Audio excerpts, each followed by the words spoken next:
Hey guys, welcome back to the channel. In this video, I will tell you how to fix Amazon Flex not working. First, check your internet connection. Unstable Wi-Fi is a common cause of the app not loading or crashing. If you still having issues, let's make sure Amazon Flex up to date. If there is no update or the issue continues, go ahead and uninstall the app completely.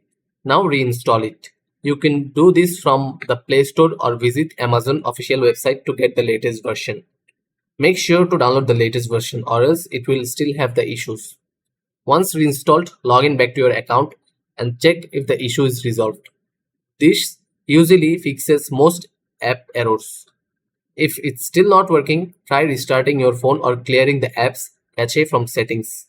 And that's it. These steps usually resolve most Amazon Flex errors. Drop your question in the comments if you're still stuck. Don't forget to use the link in the description to subscribe for more app fixes. See you in the next one.